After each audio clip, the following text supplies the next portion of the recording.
भाई ये घर का माहौल क्या हो गया है। बड़ा ही बोझिल सा लग रहा है। अब तो तुम्हारी शादी हो चुकी है। घर में एक सदस्य बढ़ चुका है। अब तो घर में हंसी खिलखिलाने की आवाजें आनी चाहिए थी। लेकिन जब से आई हूँ तब से देख रही हूँ कि ऐसा कुछ भी नहीं हुआ है। क्या बात है, भव्या यहाँ एडजस्ट नहीं कर पा रही है क्या? निशा ने अपने भाई से कहा। दीदी आप अभी तो आई हो, मैं क्या बता सकता हूँ। आप खुद ही देख लेना कि आखिर हुआ क्या है। भाई ने ये कहकर बात को खत्म कर दिया और अपने कमरे में सोने चला गया, जबकि निशा उसे वही सोफे पर बैठकर जाते हुए देखती रही।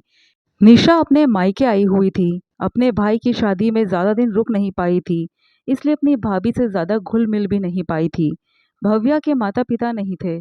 चाचा चाची ने उसकी शादी की थी। चाची स्वभाव से थोड़ी तेज थी। विदा करते समय भी पता नहीं सासू माँ से वे उनके बारे में क्या बातें कर रही थी।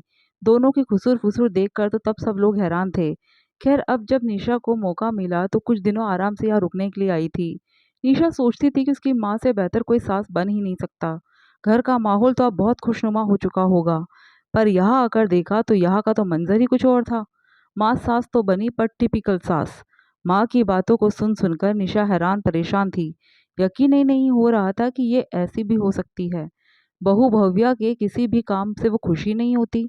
हर काम में मीन मेख निकालना उनकी आदत थी। सबसे बड़ी बात, प्यार के दो बोल भी नहीं बोलती थी। जब भी भव्या कुछ पूछती तो डांट कर ही जवाब देती। जब तब भव्या की चाची का फोन आता तो केवल माँ से बात करती, भव्या से नहीं। जबकि शादी के बाद उन्होंने भव्या को एक बार भी मायके नहीं बुलाया था। फिर क्या लेने के लिए वो माँ के पास फोन करती थी। बेचारी भव्या को देखकर निशा को तरस आ रहा था। अब कल शाम की ही बात ले, निशा ने अपनी कुछ सहेलियों के साथ बाहर घूमने का प्लान बनाया। भव्या को भी बोला, भाभी आप भी तैयार हो जाओ, सब साथ ही चलेंगे। पर माँ ने टोक दिया, अरे ये चली जाएगी तो खाने की तैयारी कौन करेगा? खाकर तो तुम दोनों आओगे, पीछे तो घर के सदस्य रुकेंगे, उनके खाने का क्या? निशा कुछ कहती इससे पहले ही भाई ने चुप रहने का इशारा कर दिया।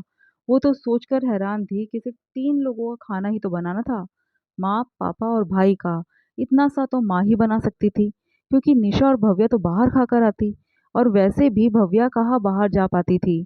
मायके के नाम पर तो सिर्फ चाचा चाची थे, जिन्होंने भी उसकी शादी के बाद अपनी जिम्मेदारी की इतिश्री कर ली थी।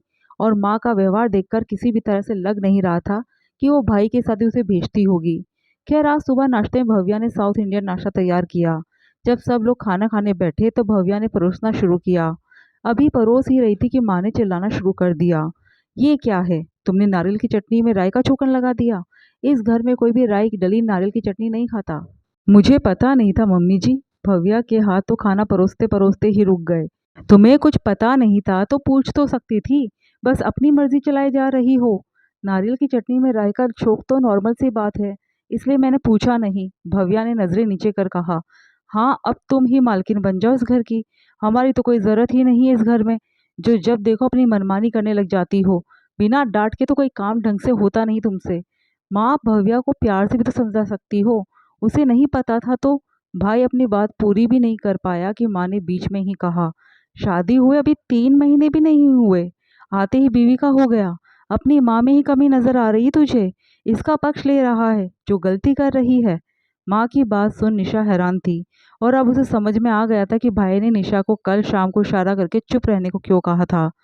कोई बात नहीं माँ, मैं तो राई वाली नारियल की चटनी भी खा लूंगी, मुझे तो ये बहुत पसंद है, निशा ने बात को संभालते हुए कहा। तू कब से खाने लगी ऐसी चटनी? क्या करूँ माँ, मैं भी तो ससुराल में रहती हूँ। अब जरूरी तो नहीं कि जो मेरे मायके में चलता है वो मेरे ससुराल में भी चलता होगा, इसलिए खानी पड़ती है। निशा भी मुंह बनाते हुए बोली। हे भगवान, वह मेरी बच्ची को उसकी पसंद की खाने की चीज भी नहीं मिलती? माँ मुंह पर हाथ रखते हुए बोली।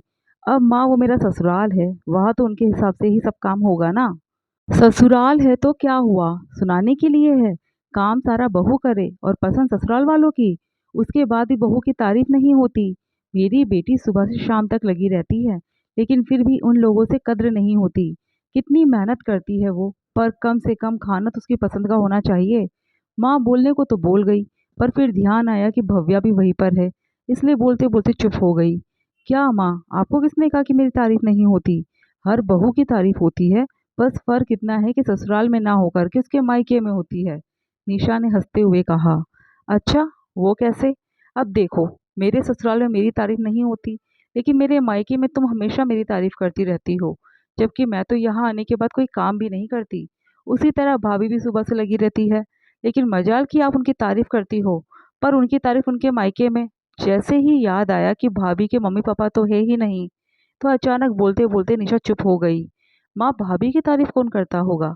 उनकी तो मम्मी भी नहीं है, और जो उन्हें बेटी मानती भी नहीं है, आप उनकी बातों में आकर भाभी के साथ ऐसा व्यवहार करती हो। अचानक से निशा ने सवाल किया, जिसे सुनकर पूरे कमरे में खामोशी छा गई। अचानक माँ को एहसास हुआ कि वो कितनी बड़ी गलती कर रही थी। आखिर माँ ने चुप्पी तोड़ते हुए कहा, मैं हूं ना, मैं करूंगी अपनी बहू की तारीफ। अच्छा हुआ तूने मुझे बता दिया, कहा मैं दूसरों की बातों में आकर अपना ही घर तोड़ने चली थी। खैर छोड़ो, अब से भव्या इस घर की बहू नहीं, बेटी है, और किसी को कोई हक नहीं मेरी बहू के बारे में भला बुरा कहने की। अब की बार इसकी चाची का फोन आने दे, मैं जवाब दूंगी। बस अब यही बात आप इनकी चाची जी को अच्छे से समझा देना। अचानक से भैया ने कहा तो कमरे में हंसी गूंज उठी। लेकिन उसके बाद जब माँ के पास चाची का फोन आया, तो माँ ने उन्हें अच्छे से समझा दिया।